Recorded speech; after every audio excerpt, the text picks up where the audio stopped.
Так, победил эту болячку на места протертости на упорном этом фланце. Вот такие квадратики прикладываем. И хорошей изоленты, желательно там типа тремовской, которая тянется. Обтягиваем хорошенько.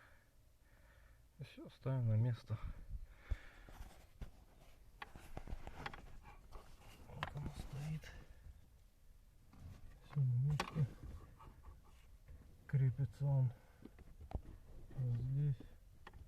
Вот здесь один саморез. Второй вот здесь. Вот он, его видно. Ну все, слушаем.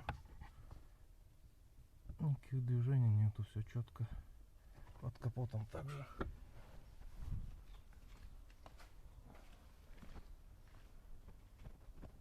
Под капотом проверяем. Все четко. Все сидит хорошо. Все. Пользуйтесь на мелких неровностях, на гравийке. Стук сильный довольно-таки. Подвеска вся идеальная, все новое.